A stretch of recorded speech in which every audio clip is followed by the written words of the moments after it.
I'm the man to beat Daniel Dubois.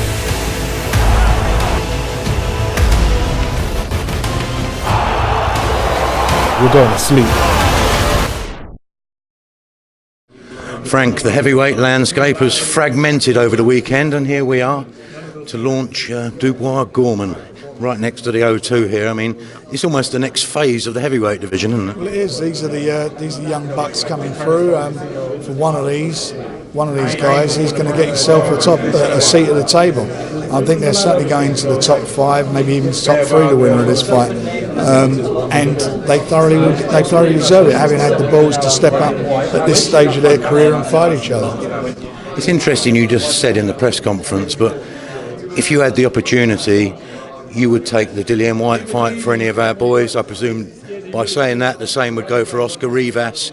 You wouldn't shy away from matching him with any of these top 5 customers. Well, first of all, you look at Joe Joyce. He's fighting Bryant Jennings, who on all the judges' cards was well in front against Rivas until he got clocked in the 12th round. So why wouldn't you?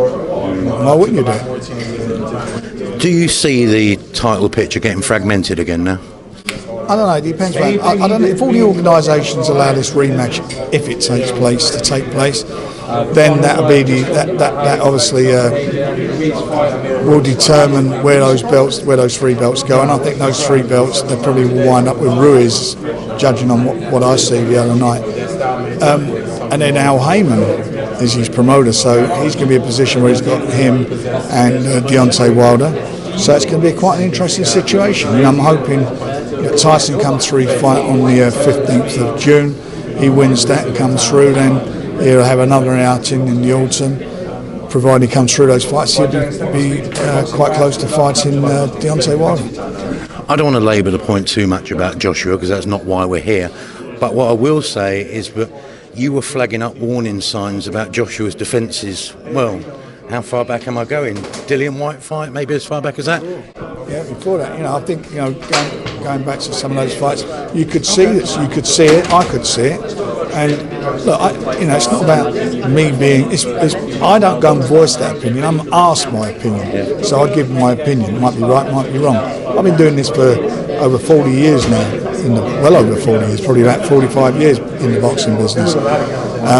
So I like to believe I do have some knowledge of what I'm looking at, and I could see his defence was vulnerable. You could see, anybody who as Bryant said at the press conference, jab to the body, jab it, and then bring it over the top. You're going to clip him. You're going to clip him. I was surprised he fought first of all with a left hook. I thought he'd go over with a right.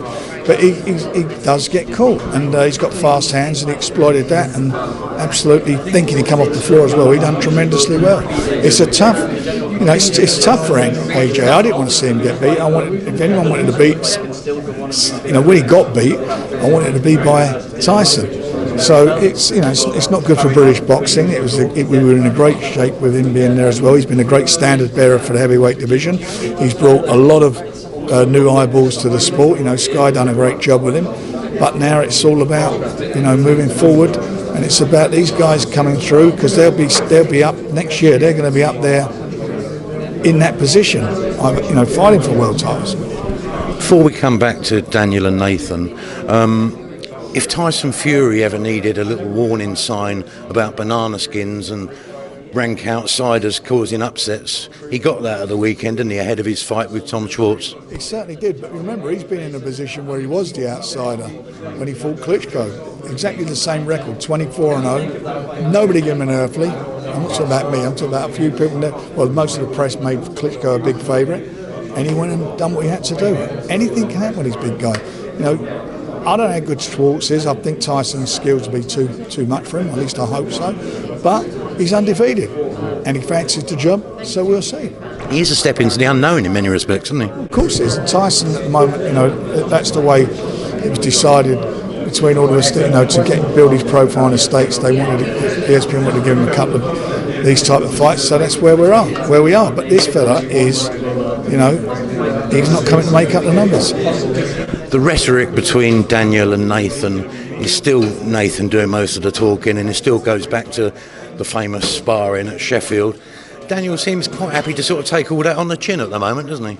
Well, he does. I mean, as long as he don't take it on the chin on the night, as far as he's concerned, that's where he's at. But these two guys are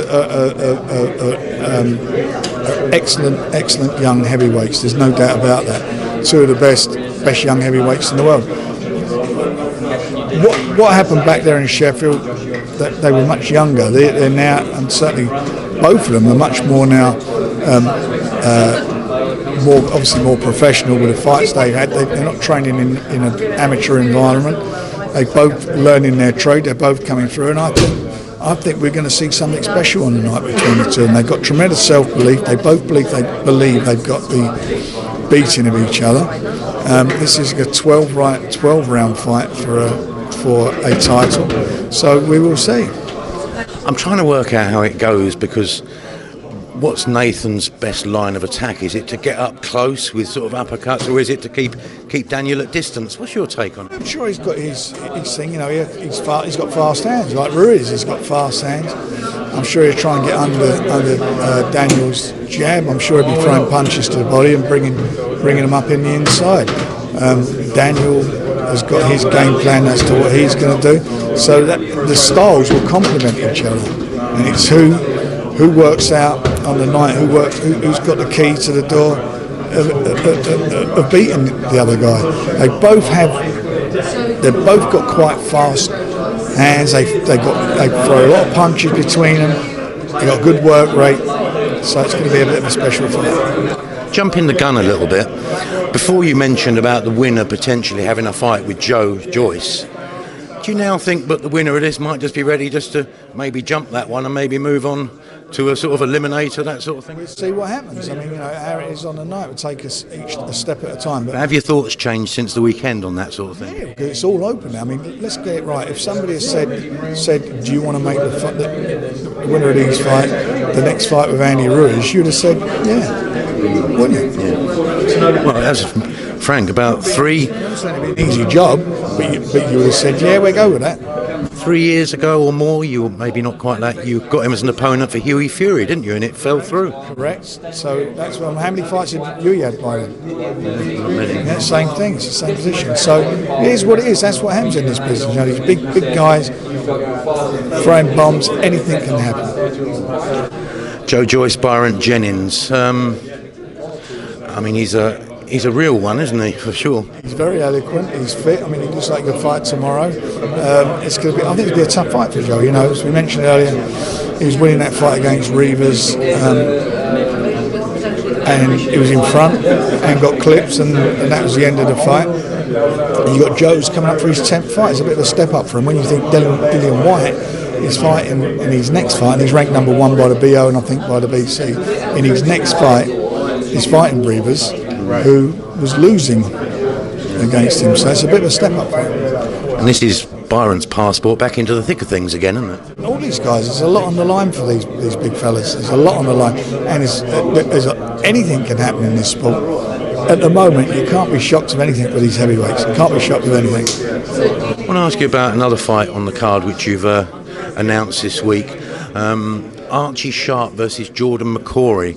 Now, we saw Jordan up at Leicester give Sam Bowen a right troublesome night. So I mean, that's a good opponent for Archie, isn't it? It is. It's a tough fight for him, but he's got a lot of belief, self-belief, and I think that'd be a good fight for him. It's a chin check, and it's also a gut check, I'd imagine, isn't it? It is, because he ain't going to come and roll over, is he? He was a rough and tumbler, wasn't he? Tough sod. He was game. He went in the other guy's backyard, and he's doing the same again. I want to ask you about Archie because a week or so ago, Masayuki Ito was beaten by Jamal Herring over in the States. Now, there's been some sort of connection between Archie Sharp and Herring, either through a friend of a friend, that sort of thing. They've been talking online, and it transpires, but it seems that Herring has promised Archie a shot at his title if it can be arranged via yourselves or Top Rank. Have you heard heard much about it so far? No, I've sort of heard of the grapevine what it is, but look, let's get this one out of the way. But I'll tell you something, we would make that fight. He wants it, we would make it. I mean, he is, like you say, he's got to overcome a tough obstacle at the O2, but he is a talent, isn't he? He is. He's very much a talent. He's well supported. It's going to be a great atmosphere for him on the night. We come through that, and let's look at the other one. Great stuff. I've got to ask you, Frank. We're into June now. Anthony Yarde, Kovalev. What can you tell us about that? Well, Anthony and us, we all signed, and Tundi, everybody signed a contract. It came back. We were supposed to, as terms of the contract, he's supposed to enrol. He has enrolled on Yarde for the testing. We also supposed to get invites from the Russian promoter, where the fight's supposed to take place in Russia, for our visas, and we never received them. And at the moment, we're trying to sort it out. It's a mess. So we know real. Nothing to do with us. Signed for it. We're done. So let's just play the waiting game now, I guess. Well, we get now. Won't be a long wait. We'll sort out one way or another what it is in the next couple of days. Great stuff. Just throwing thoughts forward towards Leeds, Warrington, Galahad looming ever closer. I mean, been so many mixed predictions for that fight. Whereas you would have thought Josh would have been a strong favourite. Everyone's got an opinion, they all say that Galahad's his style and the way he fights, it'll be tough for Josh. But that's what Selby said. That's what they said about Carl Frampton. He went into both those fights as the underdog. I think if I was Kid Galahad, I'd be more worried about Josh's style. It's not about I don't think Josh is worried about his style. I'd be the other way around. I'd be thinking what he brings to the table, because he's relentless. And he will not leave him alone. He will be all over him. Do you think people set a lot of store by the fact, Galahad is an Ingle disciple, and he's got that sort of, the old Harold Graham, Naz thing, and awkward, and awkward is a middle name. Well, Naz I think was a one-off. Harold and a few of the other guys that you mentioned. I can think back to fighters like what's his name, Junior Witter. They all got beat. Junior Witter, quite a few of them. At the end of the day, they got beat. Josh is a good fighter. He's a world-class fighter. And Kid Galahad's there on merit. He won his eliminator, went to the States and won his eliminator. This is going to be a tough fight. There's no doubt about it. But I just think my man's got too much ammunition, too much desire, too much heart. I think he beats him in every department. It's going to be a great night, isn't it? It will be. Some great fights on the undercard, and then we'll go off to Vegas. Of course. And where are you going to be? I've got to go to Vegas because it's the box office show. Frank, thank you very much. Pleasure. I'm the man to beat, Daniel Dubois.